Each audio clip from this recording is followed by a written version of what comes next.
it's a bigger picture here. And I, during the show, various times I've said, especially now in the summer, please send me your ideas for topics, because I want to talk about it when the news is not as intense, four-alarm fire.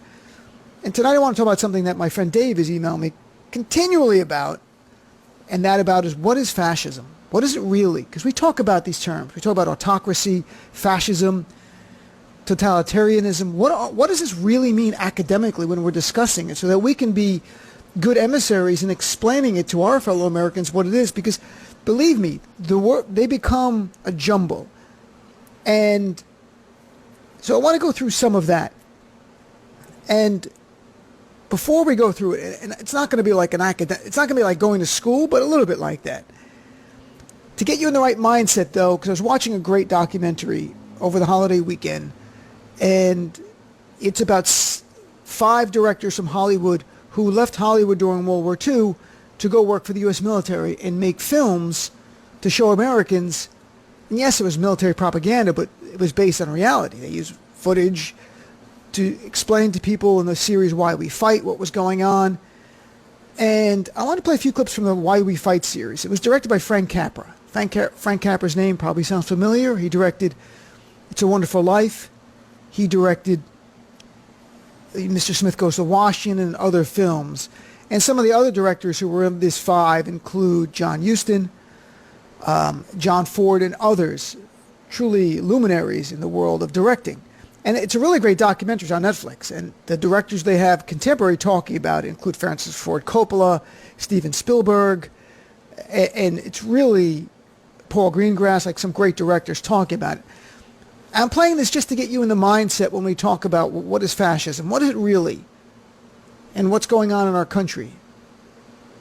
And I'll say at the outset, the exact terms fascism, autocracy, totalitarianism, they don't matter as much when you get to the minutiae, as much as you understand this. They are all the enemies of democracy. All of those are the enemies of our republic. And the fact when I describe them, you hear the essence of not just Trump, the GOP today. You understand that today's GOP is a movement you can define as fascist, autocratic. They are the enemy of democracy. They can't prevail if democracy prevails. Democracy, in a true open representative democracy where people can easily register to vote and easily count their ballot, is kryptonite to them. It's what they want to stop. That's what they're doing. So that's why I say, don't look at just the GOP voter suppression. For this segment, just don't look at the voter suppression or Trump and the GOP now openly defending the January 6th terrorists as they embrace violence, or anything else. Look at the big picture. Take a step back. And it's far more alarming. So I want to play some of these clips from these documentaries that were shown to the American people in the early 40s to explain to them what's going on. Because remember, there's no cable news. We're talking about 1942. These are clips from movies, short films that played before feature films. Because people learned a lot about the news when they went to the movie theater. And they went to go watch a film to enjoy themselves, but they had these newsreels. This was actually more than newsreels. These were actual films made. So here is one on Mussolini, and again, it's from Why We Fight. Frank Capra directed it, clip number 5. Here, the march of history was reversing itself. In Italy, it began when an ambitious rabble-rouser set his followers marching on Rome. The country, like every other country after the last war, was torn by political unrest, hard times, unemployment. 2 courses were available to the Italian people. They could solve their problems in a free, democratic way, or they could let someone else do the solving for them. They made the tragic mistake of choosing the second course. They put their trust and faith in this one man. They believed he represented them.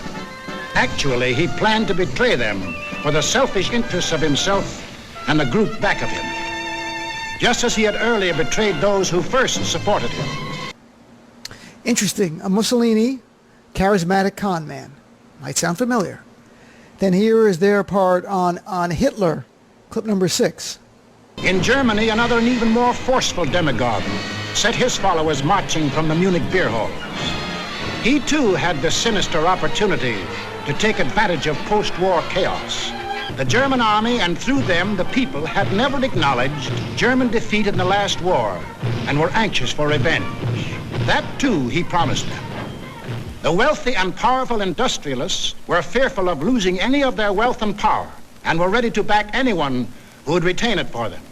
He promised to take care of them too. This man cunningly played all these ends against the middle and ruthlessly set out to murder the newborn German Republic.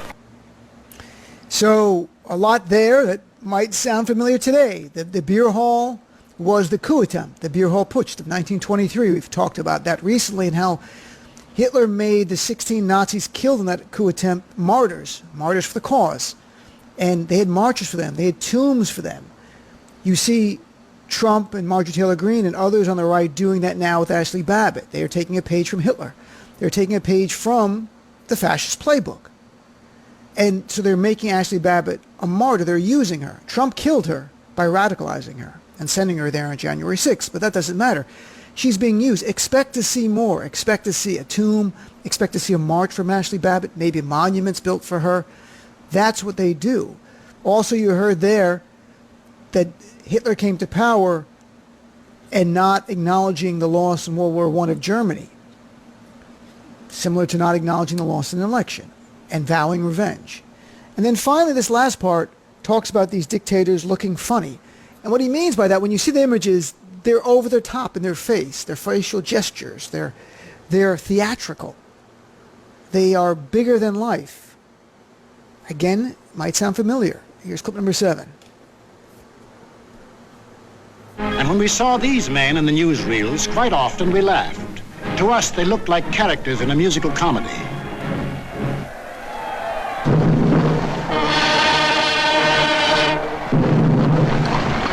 But they weren't comic. They weren't funny. They were deadly serious.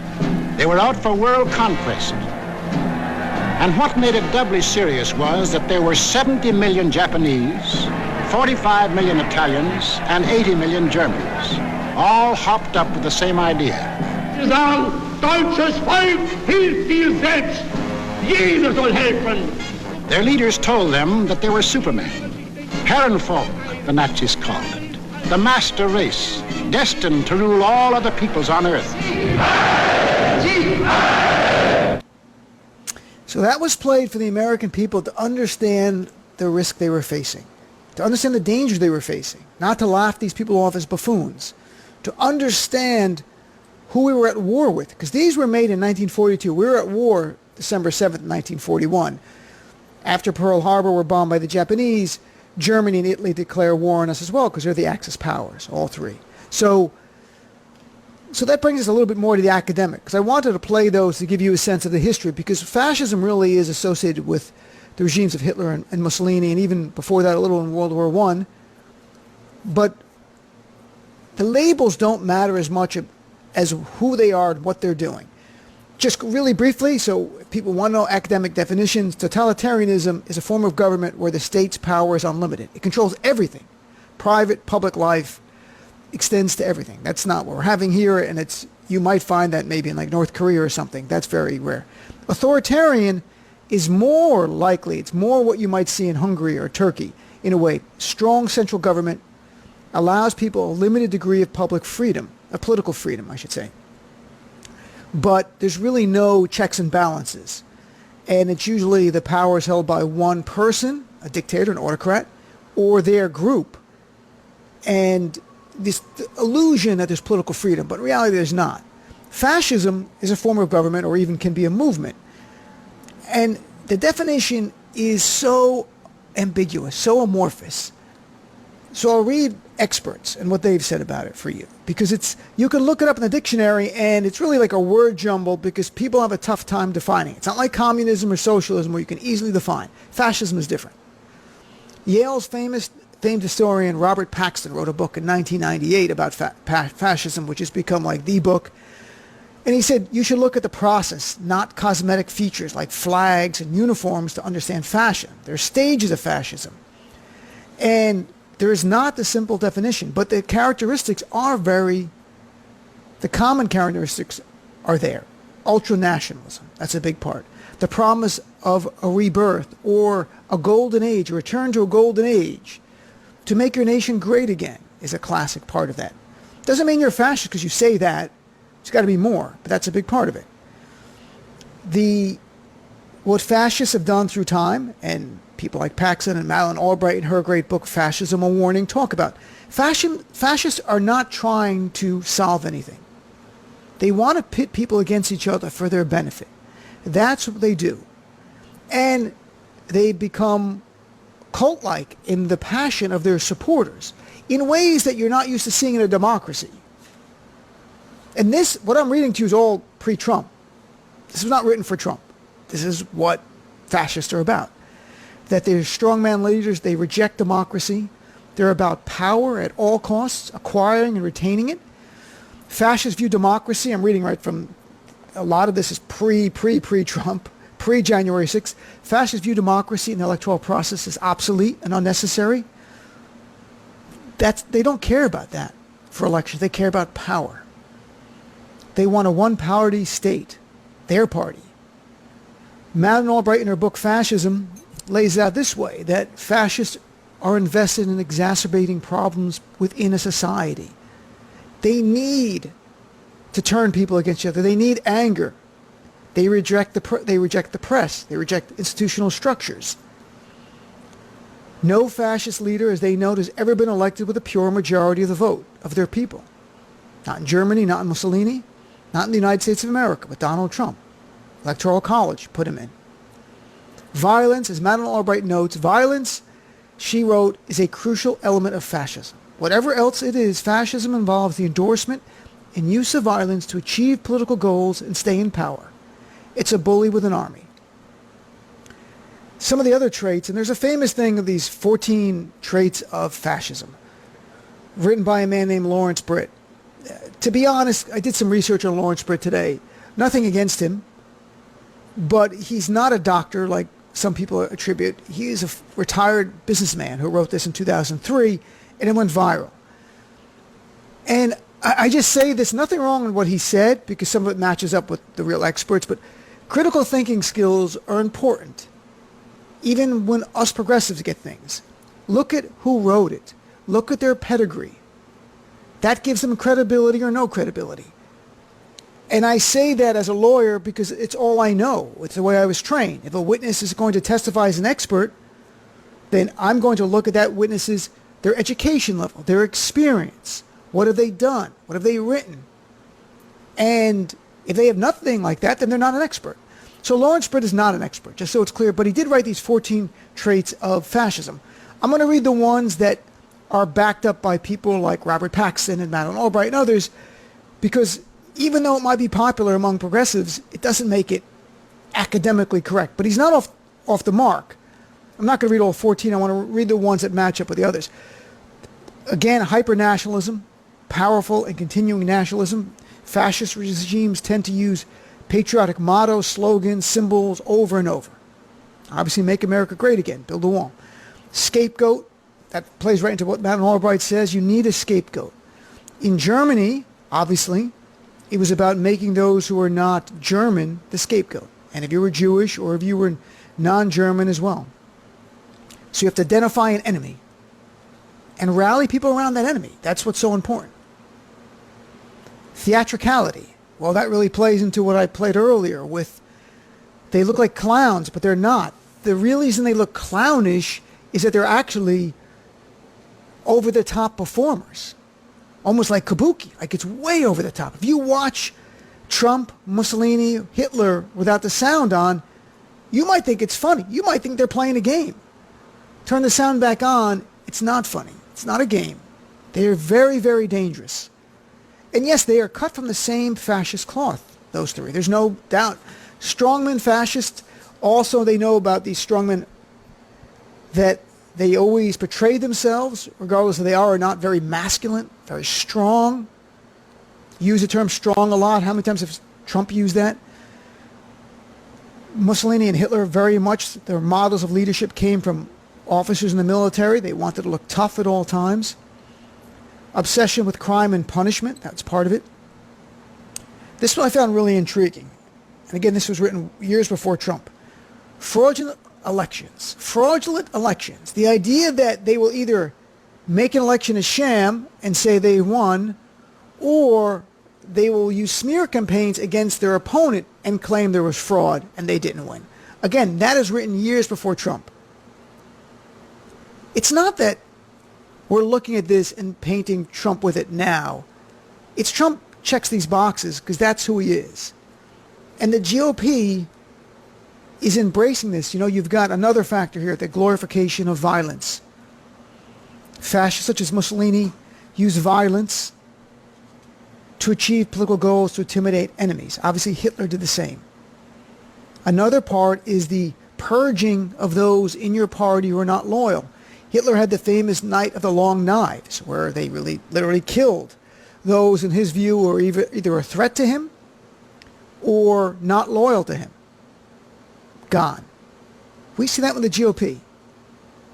The party together. That's why Trump is a symptom. The GOP is a fascist movement. Trump is their leader today. If they find a better leader tomorrow, Trump is gone. The GOP was suppressing the vote before this.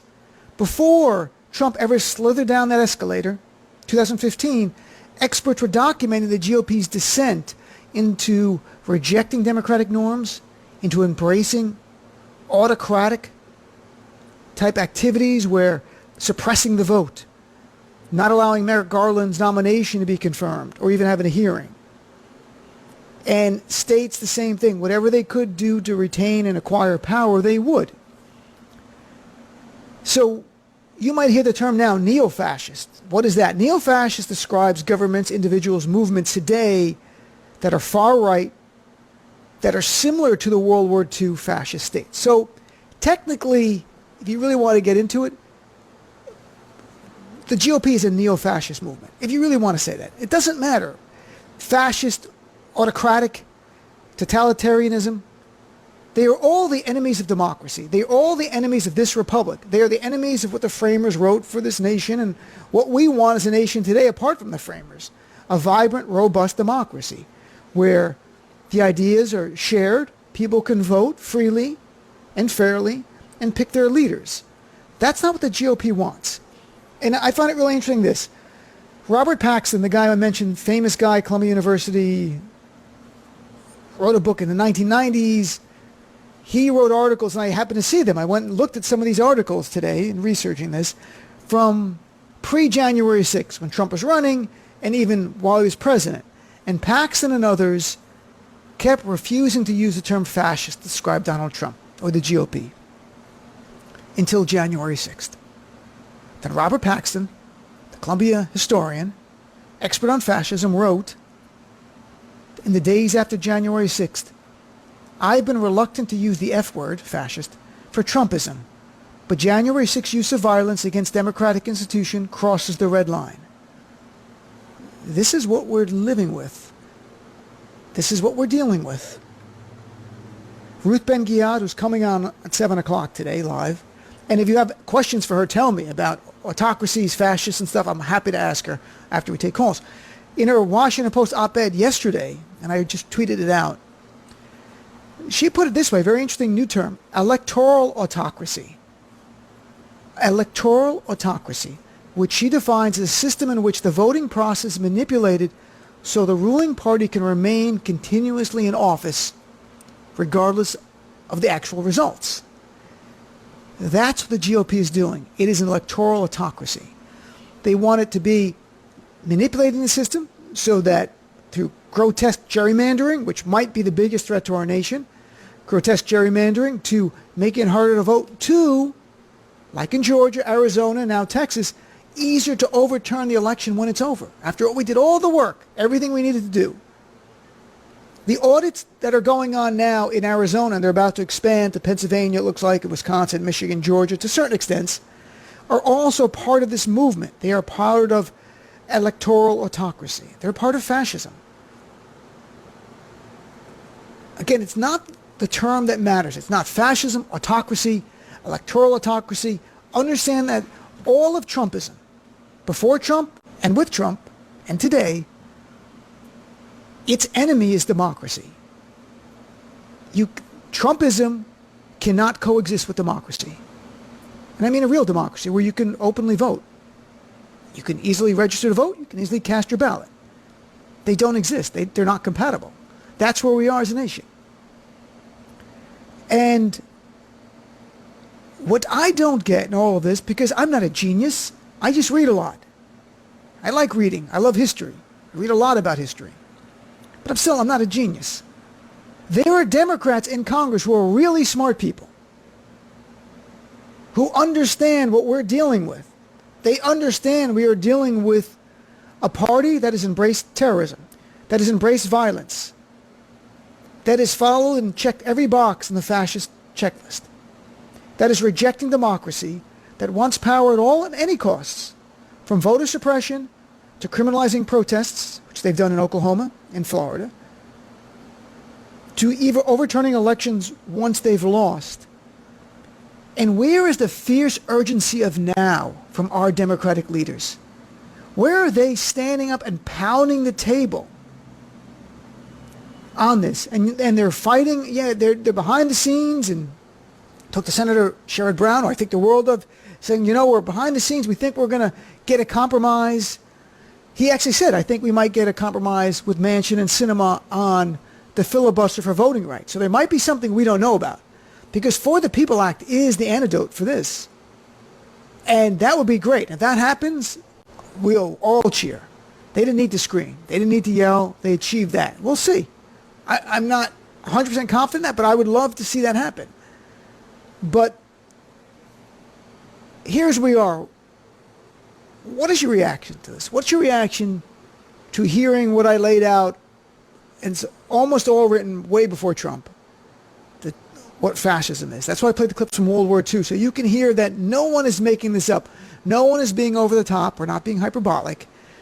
Donald Trump is cut from the mold of Mussolini and Hitler, and worse, the GOP is cut from the same mold as Mussolini's party and as Hitler's party.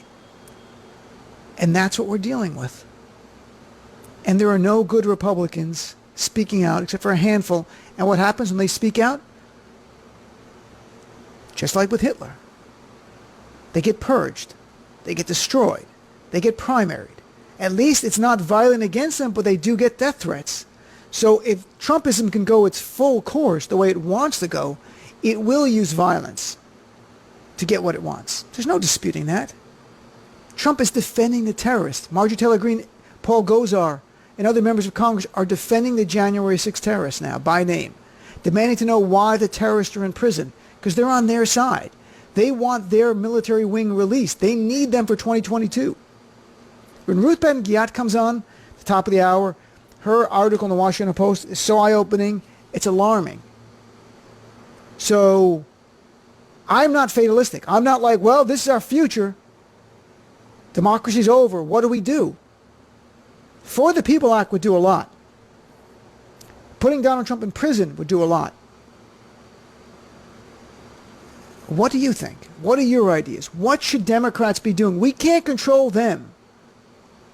They're lost. They're gone. They are a fascist movement. And if they get in power, it will be a fascist government this time. Truly. Imagine if Trump got back in the White House, how vindictive. He was already vindictive and dangerous. Imagine him back in the White House, how dangerous he would be to all of our institutions. And his base, as you're seeing now, 100% on board. Trump could kill me, you, your family. His base would defend it. That's where we are.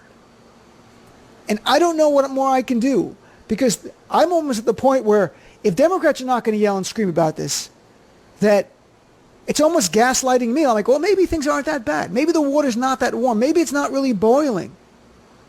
But it is. And it's that bad.